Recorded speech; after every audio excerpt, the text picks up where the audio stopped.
Gandhi president youth India आज नई Tehri president park new India gate के पास हैं और बिहार के सभी नागरिकों को, बिहार के सभी माताओं एवं बहनों को बिलेटेड दीपावली और छठ की हार्दिक शुभकामना।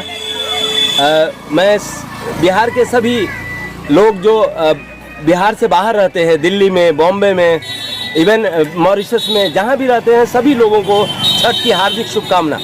और सबसे बड़ी बात यह है कि हम लोग चाहते हैं कि इस बार का छठ इतना बढ़िया से और धूमधाम से मनाया जाए और सही ढंग से मनाया जाए। सही ढंग से का मतलब ये है कि सभी लोग सुरक्षित रहते हुए, सभी लोग सफाई का ध्यान रखते हुए, एक दूसरे का कोऑपरेशन करते हुए हम इस छठ को मनाते हैं। सबसे बड़ी बात यह है कि आज एक सूचना और एक शांति समिति का मीटिंग जो हुआ था, उसमें हमारे जो बिहार के प्रशासनिक पदाधिकारी में एक प्रशासनिक डेहरी ऑनसोन में एक मैसेज आया कि इस बार बच्चों को, जो 6 साल 8 साल के नीचे के बच्चे हैं, वो घाट पर नहीं जाएंगे। उसके बाद 60 साल के ऊपर के बुजुर्ग नहीं जाएंगे। उसके बाद यहाँ पे किसी भी तरह का भोजन सामग्री का स्टॉल और प्रसाद वितरण नहीं होगा। कोई भी सामाजिक समारोह नहीं होगा। प्रश्न ये उठता है कि सूरज भगवान की पूजा, बिहार ही एक ऐसा प्रदेश है और बिहारी ही एक ऐसा समाज है जिसमें डूबते हुए सूरज की भी पूजा किया जाता है, उगते हुए सूरज का भी पूजा किया जाता है। मुझे ऐसा लगता है कि ऐसा समाज विश्व के किसी भी समाज में लोग नहीं मिलेंगे जो डूबते हुए सूरज की पूजा करते हैं। और सूरज की पूजा इसलिए किया जाता है कि सूरज की वजह से ही पृथ्वी को परवरिश किया जाता है। पृथ्वी पर जितने भी जीव जंतु हैं, पृथ्वी पर जितने भी नागरिक हैं, सभी लोगों का जीवन सूरज की वजह से है। इसीलिए हमें लगता है कि यह पहली एक पर्व है हमारा बिहारी समाज का। छठ महापर्व ऐसा है कि जिसमें कोई भेदभाव नहीं, कोई रोक टोक नहीं, और सभी लोग आत्म संयम होकर, संगठित होकर, और सबसे बड़ी बात यह है कि स्व अनुशासन, खुद पे अनुशासित रहकर ये पर्व होता है। इसमें किसी भी बिचौलिए की जरूरत नहीं पड़ती है, किसी भी बिचौलिए की जरूरत नहीं पड़ती। ये कहने का मतलब ये है कि सूरज और सूरज को मानने वाले, हमारे छठ व्रत करने वाली जितनी भी माताएं और बहनें हैं, इवन अर्घ देने के लिए भी किसी की जरूरत नहीं है। कोई भी व्यक्ति अर्घ दिलवा सकता है। इसमें हमारे घर परिवार के लोग ही देते हैं एक दूसरे का। और सबसे बड़ी बात है कि पूरे विश्व भर से लोग अपने यहाँ आते हैं और ये खुशी की बात है। हालांकि दुख तो था, दुख ये था कि कोरोना के वजह से हमारे लाखों करोड़ों लोग बिहार में आए हुए हैं। पूरे जगह से लोग आए हुए हैं, क्योंकि कोरोना के वजह से इतना संघर्ष करके लोग आए कि लोग बोलते थे कि दिल्ली दूर है, लेकिन दिल्ली दूर नहीं रहा कोरोना की वजह से। और सभी लोग आए हैं, अपना घर द्वार, वहाँ पे जितने भी कल कारखाने थे बंद हो गए और सभी लोग घर पे आए हुए हैं। हमें लगता है कि छठी मैया के लिए इससे बढ़िया कोई चीज़ नहीं हो सकता है, क्योंकि इसमें बुलाना भी नहीं पड़ा है। सभी लोग एक परिवार के रूप में हैं। और हम छठ महापर्व में एक चीज़ कहना चाहते हैं कि हमारे माननीय प्रधानमंत्री मोदी जी ने एक बहुत बढ़िया स्टेटमेंट दिया है, और वो ये कहा है कि दिल्ली में माँ लोग, दिल्ली में आपका बेटा बैठा हुआ है और आप लोग धूमधाम से छठ मनाइए। दिल्ली में बिठाया है, क्या वो तुम्हारी छठ पूजा की चिंता नहीं करेगा?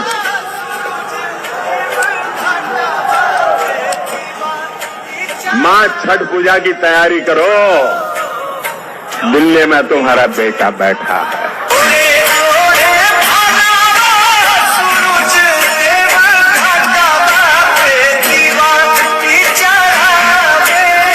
एक तरफ प्रधानमंत्री कहते हैं कि धूमधाम से छठ मनाइए, और दूसरी तरफ बिहार का प्रशासनिक पदाधिकारी, बिहार में प्रशासन का डर हर एक जगह फैला हुआ है। सबसे बड़ी बात यह है, प्रश्न उठता है कि अभी हाल में जो 2020 का बिहार विधानसभा चुनाव, आम चुनाव हुआ, इसमें लाखों लाखों की भीड़ लोग लगाए, नेता लोग कहां कहां नहीं गए।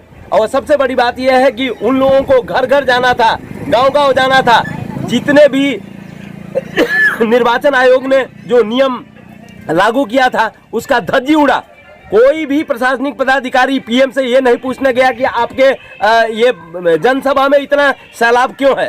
कोई भी नहीं गया कि भाई आप हेलीकॉप्टर से आ रहे हैं, और हजारों हजारों की भीड़, बहुत से जो अपोजिशन के भी लीडर हैं, जो पोजीशन के भी हैं, क्योंकि बिना हेलीकॉप्टर के, बिना उड़न खटोला के ये नेता चलने वाले नहीं हैं। तो ये अपने लिए, अपना कुर्सी बचाने के लिए, सत्ता में जाने के लिए ये लोग तो उड़न खटोला का इस्तेमाल करके लाखों का भीड़, क्योंकि उनको वोट चाहिए था, और वोट चाहिए था, उन लोगों ने कोई नियम नहीं माना।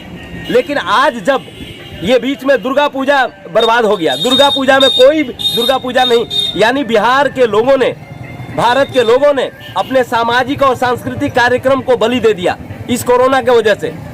हमें लगता है कि एक मैसेज देने के लिए तो बहुत बढ़िया है कि भाई कोरोना है, इसमें बीमारी है, ये अच्छी बात है, लेकिन वो कोरोना कहाँ चला गया था चुनाव के समय, जब प्रधानमंत्री आए थे, हमारे मुख्यमंत्री आए थे, और बहुत से लोग जो है अपना हेलीकॉप्टर लेके, इवन तेजस्वी जी आए थे। तो मुझे ऐसा लगता है कि जहां जहां ये लोग रैली किए, 200 रैली, 250 रैली, 300 रैली, उस समय कोरोना कहां चला गया था। इसी परिप्रेक्ष्य में एक बात कहना है कि एक तरफ प्रधानमंत्री कहते हैं कि भारत बिहार की माएँ, आप लोग छठ धूमधाम से कीजिए, और दूसरी तरफ प्रशासन यहाँ पे शांति समिति के मीटिंग में ये इंस्ट्रक्शन देता है कि आपको, आप पर FIR किया जाएगा। दिल्ली में बिठाया है, क्या वो तुम्हारी छठ पूजा की चिंता नहीं करेगा?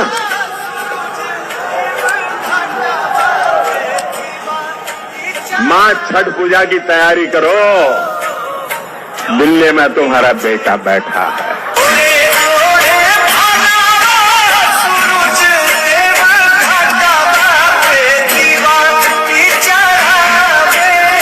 भाई FIR इतना सस्ता हो गया है, जो भी समाज के लिए बोलेगा उस पर FIR आप करेंगे। और मुझे लगता है कि FIR करने का, FIR देखिए, स्वतंत्रता और आज़ादी का मतलब होता है, यहाँ पे 15 अगस्त 1947 को भारत आज़ाद हुआ, भारत के लोग नहीं, भारत के लोग अभी भी गुलाम हैं। और सबसे बड़ी बात यह है कि इस आज़ादी के लिए भी मैंने नौकरी नहीं किया। जवाहरलाल नेहरू विश्वविद्यालय में पढ़ाई करने के बाद, चाइनीज भाषा से ग्रेजुएशन करने के बाद, 1 साल प्रेसिडेंट रहने के बाद, 27 सालों से मैं चाहता हूं कि जनता स्वतंत्र हो जाए। जनता स्वतंत्र तभी होगी जब अपनी बात कहेगी। तो पुलिस राज कायम करना बड़ी आसान है, पुलिस राज कायम करना, पुलिस का डर दिखाना बहुत आसान है, लेकिन पब्लिक के दिलों में जज्बात भरना, पब्लिक को उत्साहित करना, पब्लिक को कोऑपरेट कराना, और सबसे बड़ी बात यह है कि राष्ट्र के निर्माण में, देश को विकसित करने के लिए, जिस तरह से डॉक्टर APJ अब्दुल कलाम ने कहा था कि विकसित भारत बनाना है 2020 में, तो मुझे ऐसा लगता है कि 2020 तक भारत को विकसित अगर बनाना है, हमारे पास 1.5 महीना का समय बचा हुआ है, तो इसमें लोगों का जुटाव जरूरी है। बिहार के सभी लोग आए हैं, धूमधाम से आप छठ मनाने दीजिए। और रही बात यह है कि किसी प्रशासन की जरूरत नहीं पड़ती है छठ में। छठ में सारे लोग अनुशासित रहते हैं, सभी माताएं और बहनें, सभी परिवार के लोग, जितने भी हमारे युवा भारत में अलग अलग क्षेत्रों से आते हैं बिहार में, तो वे लोग कोऑपरेट करते हैं, बच्चे भी सहयोग करते हैं, महिलाएं भी सहयोग करती हैं, और सभी लोग मिलकर स्वच्छता की बात करते हैं, सफाई रखते हैं। और घर घर में सफाई इतना होता है ताकि विश्व में, हमें लगता है कि clean Dehri green Dehri, clean Bihar green Bihar, clean India green India, इससे बढ़िया क्लीन वर्ल्ड की बात है। तो इससे ज़्यादा बढ़िया कल्पना कहीं नहीं किया जा सकता है। एक ऐसा छठ है जिसमें लोकतांत्रिक पर्व कर सकते हैं। छठ हमारा पर्व है, लोकतांत्रिक है, जन जन का पर्व है, इसमें किसी भी तरह का भेदभाव नहीं होता है, किसी बिचौलिए की जरूरत नहीं पड़ती है। और मैं ये बताता हूँ कि छठ में सूरज और जनता के बीच में कोई भी, हमें लगता है कि दूरी नहीं होती है। आप देखेंगे कि सोन का किनारा इतना बढ़िया था, उसको बर्बाद कर दिया गया है। प्रशासन का जिम्मेवारी होना चाहिए था कि सोन के सारे जितने भी बालू है, बालू को सुंदर ढंग से रखने का। बालू एक इतना बढ़िया था कि पर्व होता तो कितना अच्छा लगता, लेकिन आप जाके देखेंगे सारे जगह खंडहर पड़ गया है, बालू लूट लिया गया। और कैसा लूटाया? जब प्रशासन नहीं चाहेगा तो क्या बालू लूट सकते हैं? बिहार में नीतीश कुमार को मैं पूछना चाहता हूं, सबसे पहली बात है कि हम 7वीं बार आपको CM बनने का शुभकामना देता हूं, लेकिन एक चीज और है कि छठ और छठ के पूजा, इसमें किसी भी तरह का दखलंदाजी हम पसंद नहीं करना चाहते हैं, और न बिहार की जनता पसंद करेगी। क्योंकि जितनी भी माएँ हैं वो सारे लोग अपने से छठ पूजा करते हैं, अपने से सफाई करते हैं। हम प्रशासन पर डिपेंड नहीं रहते हैं कि भाई उनके वजह से ये पूजा होगा। ये जन जन का पर्व है। प्रशासन के लोगों को भी हम ये कहना चाहते हैं कि आप यहाँ प्रशासन का काम करते हैं, लेकिन आपके घर की परिवार जो है वो भी छठ पूजा करती हैं, और हम आपको स्पेशली थैंक्स इसलिए देते हैं क्योंकि आप अपने छठ पूजा में अपने घर नहीं रहते हैं। मुझे मालूम है कि आप चिंता करते हैं, लेकिन आप जनता को डरवाना छोड़ दीजिए, क्योंकि जनता के दिलों में डर पैदा हो गया है। आज प्रशासन का इतना डर है कि पुलिस राज हो गया है, और हमें पुलिस राज खत्म करके पब्लिक राज लाना है। क्योंकि जनतंत्र का मतलब होता है कि जनता के अनुसार तंत्र चले, लोकतंत्र का मतलब होता है लोक के अनुसार तंत्र चले, प्रजातंत्र का मतलब होता है प्रजा के अनुसार तंत्र चले। और हम आपको बताते हैं, सबसे बड़ी बात यह है कि आज़ादी के बाद हम तंत्र लोक में रहते हैं, लोकतंत्र में नहीं। लोकतंत्र की स्थापना हम डेहरी अंशों से नई डिहरी बना के करेंगे। आज हम अपने युवा से, एक युवा साथी हैं, ये स्टूडेंट हैं, हम इनसे पूछना चाहते हैं कि किस तरह से, एक मिनट, पूजा, क्या नाम है आपका? पूजा कुमारी गुप्ता। पूजा कुमारी गुप्ता, एक बात बताइए, आप कौन सा कॉलेज में पढ़ती हैं? रामकिशोर कॉलेज। रामकिशोर सिंह कॉलेज यहाँ डेहरी ऑनसन में है, उसकी छात्रा हैं। आप एक बात बताइए, आपको क्या लगता है कि अभी जो चुनाव हुआ, इस चुनाव में इतना भीड़ होता था, नेता लोग आते थे और इतना भीड़ में अपना वो लोग काम किया और चुनाव हुआ, क्या आपको लगता है कि उस समय कोरोना नहीं था और अभी छठ के लिए और दशहरा जो बीता, दशहरा नहीं मनाया गया, दुर्गा पूजा, इवन दिवाली को भी, क्या आपको लगता है कि ये कोरोना का क्या, आपका क्या विचार है, सो बताइए। जब हम लोग दशहरा पूजा मना रहे हैं तभी कोरोना हो रहा है, और इससे पहले कोरोना नहीं था। क्या दशहरे में इन लोग का आग लगता था, दिखता था दशहरे में, दशहरा नहीं दिखता था। क्या बोलते हैं कि कोरोना जो भी हो, जो भी जितना बीमारी हो दशहरे में दिखा, और छठ में या दिवाली में ही दिखा, उससे पहले नहीं नजर आ रहा था। तो क्या आपको लगता है कि ये लोग जो इसमें छठ में सफाई का ध्यान होता है कि नहीं होता है? क्यों नहीं होता है? तो नागरिक लोग अपने से साफ सुथरा रहते हैं कि नहीं रहते हैं? क्यों नहीं? तो क्या आपको लगता है कि इस तरह से अगर लोग कहते हैं कि आपको ये नहीं करना है, आपको ये नहीं करना है, एक नियम ऐसा आ गया है, जैसा कि आप देखेंगे कि हमारे माननीय एसडीएम ने एक बात कहा है कि 6 साल 8 साल के नीचे के बच्चे छठ घाट पर नहीं जाएंगे। बच्चों के बिना छठ घाट की कल्पना कैसे, आप बताइए। अगर बच्चे नहीं जाएंगे छठ घाट पर तो ये रौनक रहेगा क्या? बिना बच्चे के कुछ होता है संसार में? बिना बच्चे का कुछ चला है संसार? क्या हम लोग बच्चे नहीं थे? आप लोग भी इससे पहले बच्चे नहीं होंगे? यानी कहने का मतलब है कि बच्चे ही सेंटर हैं, अब बच्चों के बिना कोई भी पर्व, कोई भी त्योहार नहीं हो सकता। बच्चे के बिना कोई पर्व नहीं होता है। बच्चे के लिए, बच्चे की वजह से सब पर्व जुड़ा रहता है। अगर बच्चे नहीं रहे ना तो ये पर्व भी नहीं होगा।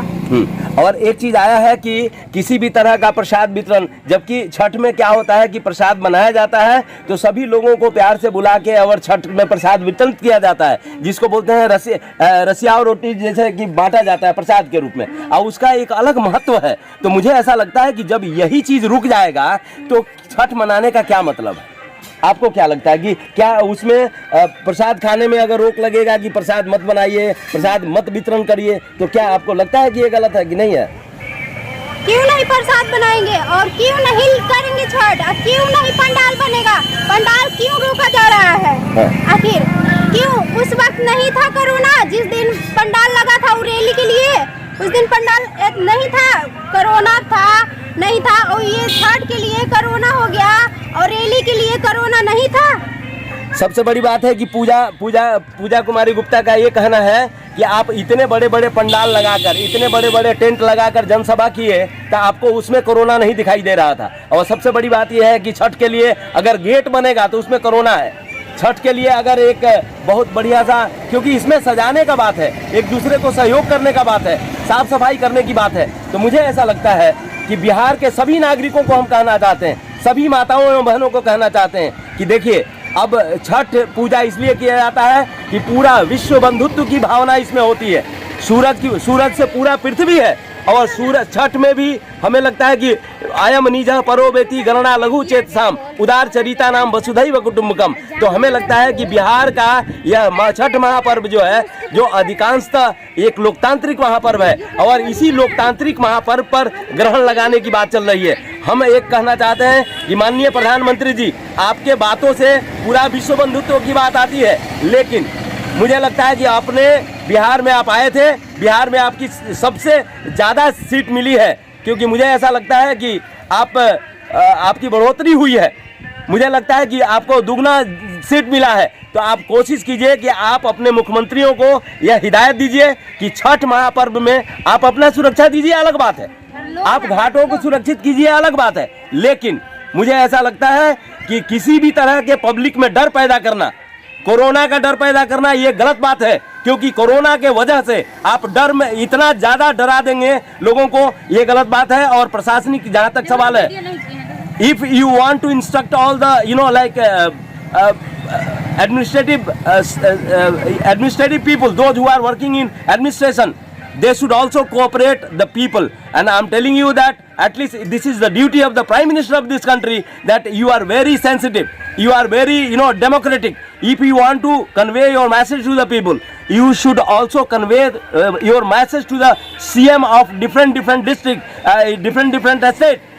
Suppose that you should instruct mister Nitish Kumar that किस तरह से प्रशासन को रखना चाहिए। और बिहार में अभी लोगों को डरवाना बंद कीजिए, बिहार का एक भी व्यक्ति नहीं डरेगा। क्यों नहीं डरेगा? क्योंकि मुझे लगता है कि जिस बिहार ने स्वतंत्र भारत को पहला नागरिक दिया, यहाँ के नागरिकों को डराना छोड़ना पड़ेगा। और सबसे बड़ी बात यह है कि मैं आपको बताऊं कि डर हटाना बहुत जरूरी है। प्रशासन, यहाँ का जितने भी पुलिस है, अगर इनको बताना पड़ेगा कि ये पब्लिक के पुलिस है कि सरकार के पुलिस है। अगर सरकार के पुलिस है तो सरकार को ये सुरक्षा देते हैं, पब्लिक को सुरक्षा नहीं देते हैं। पब्लिक को सुरक्षा देना है तो आप डेमोक्रेटिकली दीजिए और पब्लिक पर लाठीचार्ज बंद कीजिए। और मैं आपको बता देता हूँ, कहीं भी संविधान में नहीं लिखा है कि आप पब्लिक को कोई पुलिस मारेगी। हाँ, आपको कोई भी गलत चीज दिखाई देता है तो उसको ले जाइए, जेल में डालिए, और उसके बाद ये कोर्ट तैयारी करेगा। कोर्ट के जज ये डिसीजन लेंगे who is wrong and who is right. And I am telling you that अगर पुलिस ऑफिसर किसी को गाली देता है, पुलिस ऑफिसर किसी को डंडा मारता है, तो मुझे लगता है कि आइंदा से बिहार में 2020 के बाद से बिहार के किसी भी नागरिक को पुलिस को डंडा नहीं मारना है और पुलिस को गाली नहीं देना है। If somebody has done wrong, you should take him in the custody और उसको जेल भेजिए, और उसके बाद कोर्ट डिसाइड करेगा। क्योंकि I am telling you that only one line, peace comes from justice, it is not an option of violence. तो मुझे ऐसा लगता है कि जब तक शांति, न्याय नहीं होगा, शांति नहीं आ सकती है। और पुलिस जब तक डेमोक्रेटिक नहीं होगी, क्योंकि पुलिस का बिहेवियर जो होता है हमेशा सत्ता के अनुसार होता है। नेता आता है तो आप नेता को डिफेंड करते हो, उसके बाद सरकार के अनुसार डिफेंड करते हो, लेकिन पब्लिक का पुलिस कब होगा?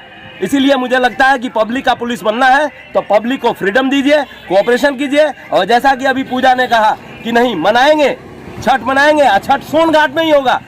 क्यों सोन घाट में क्यों नहीं होगा? मैं आपको बताता हूं। अभी सोन का दृश्य हमें मालूम है, हमारे माननीय डीएम पंकज दीक्षित जी हैं, सत्यवीर जी हैं, ये लोग आज पिछले साल भी और भी समय पे सोन का घाट देखने आते थे और सोन का घाट देख के सोन के घाट को सुंदर बनाते थे। मैं एक बात कहना चाहता हूँ, इस बार घाट को देखने आइए और आप जाके देखेंगे कि सोन के घाट पर से बालू गायब है।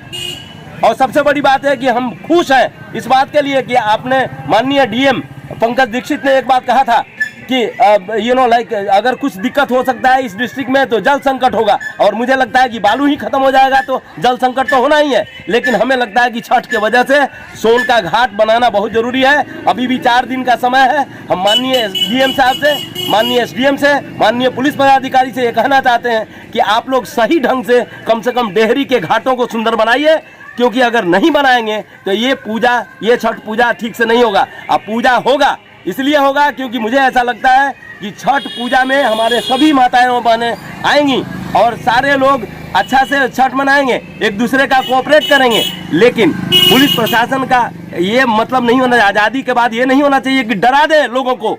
आप ऐसा कुछ अपना प्रशासनिक एडवांसमेंट और स्किल दिखाइए कि लोगों के अंदर में ऊर्जा बैठे, लोगों को प्रशासन के तरफ प्यार हो, न कि डर पैदा हो। तो मुझे ऐसा लगता है कि जिस दिन किसी भी वक्त किसी थाने में अगर कोई भी नागरिक या कोई भी महिला अगर थाने में जाने में थोड़ा भी नहीं डरती है तो समझ लीजिएगा कि भारत आज़ाद है। लेकिन यहाँ थाना में जाने में भी डर लगे तो ये गलत बात है। तो मुझे ऐसा लगता है कि if SP is good people, if the DM is good people, he should make a people friendly administration, people friendly थाना। तो स्पेशली पीपल फ्रेंडली थाना और पुलिस होने के लिए आपको कोऑपरेशन की ज़रूरत है, लोगों के अंदर में उत्साह डालने की ज़रूरत है, लॉ अबाइडिंग सिटीजन बनाने की ज़रूरत है। क्योंकि भारत के संविधान में पहला लाइन लिखा हुआ है पहला ड्यूटी है नागरिकों का to abide by the constitution and respect our national flag and national anthem. तो मुझे ऐसा लगता है कि जब तक लॉ एबाइडिंग सिटीजन नहीं होंगे तब तक कुछ नहीं होने वाला है। लेकिन हमारे लॉ एबाइडिंग हमारे डीएम भी होना चाहिए, हमारे एसपी भी होना चाहिए, हमारे पुलिस डिपार्टमेंट के लोग भी होने चाहिए। और मैं सभी लोगों को, बिहार के सभी नागरिकों को, मैं बिहार का सभी नागरिक जब कहते हैं तो पहला प्रथम सिटीजन याद आता है। स्वतंत्र भारत के पहला सिटीजन देने वाले बिहार के सभी नागरिकों को हम तहे दिल से धन्यवाद देते हैं। और हम ये कहना चाहते हैं कि आप छठ पर्व को बहुत ही एकता और सौहार्द के साथ मनाइए, एक दूसरे का कोऑपरेशन कीजिए, कोई भी ऐसा चीज़ नहीं कीजिए जिससे कि समाज को या व्यक्ति को हानि पहुंचे। और मैं प्रशासन को ये कहना चाहता हूं, इवन सीएम को ये कहना चाहता हूं कि आप लोग कम से कम 2020 में जो छठ पूजा मने इसमें दिल से सपोर्ट कीजिए, क्योंकि लोग एक दूसरे से कोरोना में घर निकल के लाइन लगा के आपको जिताए हैं। आपने सोचा है कि कोरोना में वो चाहते तो नहीं निकल सकते थे, लाइन में जाने की क्या जरूरत थी, लेकिन उन लोगों ने किया। तो मुझे ऐसा लगता है कि जिस विश्वास के साथ आपको वहाँ सीएम बनाया है, जिस विश्वास के साथ एमपी और एमएलए चुना है पूरे लोगों ने, 243 एमएलए बनाया है, उसी विश्वास के साथ आप लोग सारे लोग अपने अपने क्षेत्र में जाइए और सभी विधायकों से, सभी मंत्रियों से, इवन मुख्यमंत्री से मैं कहना चाहता हूं कि बिना पब्लिक को डराए हुए आप लोग अपने क्षेत्र में रहेंगे। और मुख्यमंत्री जी आप कम से कम जितने भी पटना हो या डेहरी ऑनसन हो वहां पे जाइए और सारे लोगों को कोऑपरेट कीजिए, क्योंकि आपके राज्य में अगर जनता अगर निडर होकर, प्रेमी होकर, सौहार्दपूर्ण होकर अगर व्रत नहीं कर पाएगी तो किस तरह का आप प्रशासन संभालेंगे। तो हमें लगता है कि माननीय मुख्यमंत्री जी को हम कहना चाहते हैं, ये पहला आपका चैलेंज है, अब पहला हमें लगता है कि आपका ड्यूटी बनता है, क्योंकि 16 तारीख प्रेस दिवस के दिन आपको ये क्या बोलते हैं कि शपथ ग्रहण लिए हैं। और मैं बिहार और न्यूज के माध्यम से ये कहना चाहता हूँ, मैं डेहरी एक्सप्रेस और सोनांचल एक्सप्रेस यहाँ जो लोकल बॉडी हमने बनाया है, मीडिया बनाया है, उसमें बिहार और न्यूज हमारा एक चेन का काम करेगा पूरा बिहार भर में। और मैं बिहार दिवस पर, ये प्रेस दिवस पर आपने शपथ ग्रहण किया है, बिहार और न्यूज के माध्यम से मैं कहना चाहता हूं कि नीतीश कुमार का ये पहला चैलेंज होगा, पहला एक बहुत बढ़िया काम होगा कि आप सही ढंग से बिना डराए हुए छठ पूजा करने के लिए आप व्यवस्था कीजिए। और हमें लगता है कि 4 दिन 5 दिन सोइए मत, ताकि बिहार की जनता फिर से विश्वास कर सके कि नहीं, नीतीश कुमार के नेतृत्व में एक अच्छा छठ मिला, एक अच्छा छठ पर्व करने का मिला और उसमें बिना डर के किया, क्योंकि प्रशासन के ऊपर शासन होता है। जनतंत्र का एक एग्जाम्पल पेश कीजिए, and you should put a example. Public राज कायम होना चाहिए। माननीय नीतीश कुमार जी, आपने पुलिस राज बहुत दिखाया, लेकिन पब्लिक राज इस बार आपका नया जो नेतृत्व 7वीं बार जो सीएम बने हैं, इसमें पब्लिक राज अगर आपने शुरुआत किया, ये आपकी जीत होगी। जनता की जीत तभी होगी जब आप पब्लिक राज कायम करने में ये हासिल करेंगे, कामयाबी हासिल करेंगे। और ये कामयाबी चैलेंज के रूप में आ गया है। ये छठ महापर्व में कम से कम आप दिखाइए अपने हुनर को, अपने दिखाइए लोकप्रियता को, अपने दिखाइए अपने मूवमेंट को। इतना बार आपने यात्रा किया है, आप इस बार कम से कम शांतिपूर्ण, सौहार्दपूर्ण और धूमधाम से जो छठ मनाने का अगर चैलेंज है, अगर आप करवा देते हैं तो हम मान लेंगे कि नीतीश कुमार फिर रिवाइव कर गए हैं, फिर अपना बैक हो गए हैं। और मैं आपको शुभकामना देता हूं, आपके मंत्रालय को शुभकामना देता हूं। और मैं ये 2 लोग जो है, ये जीतनराम मांझी और ये वीआईपी के मिस्टर मुकेश साहनी को भी कहना चाहते हैं कि आपसे भी बहुत उम्मीद है। और मुझे लगता है कि आप लोग गेम चेंजर बने हुए हैं, तो आपसे उम्मीद है आप लोग भी आइए। और जितने भी मंत्री बने हुए हैं, नया नया विधायक चुने गए हैं, हम अपने यहाँ पे जो फतेह बहादुर जी हैं, जैसे बोलते हैं कि वाहे गुरु की खालसा, वाहे गुरु की फतह, फतह जी को फतह मिला है। इतना प्यार से लोगों ने जिताया है, मुझे भी इतना बढ़िया वोट दिया, 1588 वोट मुझे मिला था। लेकिन मैं आपको बताऊं कि 1588 वोट मिला, मैं सभी डेहरी वासियों को धन्यवाद देता हूं। लोगों को पता भी नहीं था कि शिव गांधी खड़े हैं, लेकिन मैं आपको बताऊं, आपने जो प्यार दिया है, जो हौसला दिया है, मैं पूरे बिहार को, डेहरी को इसलिए नहीं चुना। डेहरी आने वाले समय में बिहार का नेतृत्व करेगा और बिहार को ऐसा बनाएंगे कि बिहार भारत का नेतृत्व करेगा, और भारत को ऐसा बनाएंगे कि भारत विश्व का नेतृत्व करेगा। तो मुझे ऐसा लगता है कि कम से कम माननीय नीतीश कुमार जी, आप हमारी बातों को थोड़ा दिल से लीजिए, दिमाग से मत सोचिए। और ये बढ़िया मौका है, छठी मैया का आशीर्वाद होगा, तो आप कम से कम एक भी माताएं और एक भी लोग ये ना कहें कि हमको डरा डरा के छठ किया, क्योंकि मुझे लगता है कि डर गया वो छठ नहीं कर सकता, डर गया वो प्यार नहीं कर सकता, जो डर गया वो समझिए कि मर गया। तो मुझे लगता है कि आपको डरवाना नहीं है, किसी से भी डरवाने की जरूरत नहीं है। और जितने भी हमारे नेता लोग चुने गए, 243 विधायक चुने गए, अपने अपने क्षेत्र में जाइए और जनता को सहयोग कीजिए। जिस तरह से जनता खड़ा होकर आपको विधायक बनाई है, उसी तरह से आप लोग सहयोग करके छठ पूजा करने में धूमधाम से, ताकि उनको ये ना लगे कि हमारा कोई नहीं है। तो इसीलिए आप लोग जनप्रतिनिधि हैं, तो जनता के साथ साथ चलिए, आप खड़ा होकर दिखाइए। कम से कम वो लोग अगर लाइन में लग के वोट दिए हैं, तो आप कम से कम खड़ा रह के, अपने प्रशासन के साथ खड़ा रह के और उनको छठ पूजा करने में सबको सहयोग कीजिए। और जिनके पास भी अगर छठ पूजा करने के लिए सामर्थ्य नहीं है, उसमें हमें लगता है कि माननीय नीतीश कुमार जी आप भी सहयोग कीजिए, हम लोग भी खुलकर सहयोग करेंगे। क्योंकि मुझे ऐसा लगता है कि बोलते हैं हम न सोचे हमें क्या मिला है, हम ये सोचे किया क्या है अर्पण। सूरज भगवान अपना जल कर रोशनी देते हैं, आप भी थोड़ा सा खड़ा होके अपना पसीना बहाकर अगर ये छठ पर्व करवा देंगे, तो मुझे लगता है कि इससे बढ़िया कुछ भी नहीं होगा। मैं बिहार और न्यूज़ के माननीय हमारे जो हेड हैं, हम प्रकाश जी को, ओम प्रकाश जी को बहुत बहुत धन्यवाद देते हैं कि आप इस मैसेज को पूरे बिहार के सभी नागरिकों के पास ले जाएंगे। और पूजा यहाँ खड़ी थी, जो रामकिशोर सिंह कॉलेज की स्टूडेंट है। पूजा 1 मिनट यहाँ पे आ जाइए। आप भी कम से कम सभी लोगों को धन्यवाद दे दीजिए, क्योंकि बिहार के सभी लोग, बिहार के सभी बच्चे कम से कम उल्लासपूर्ण छठ पर्व मनाएं।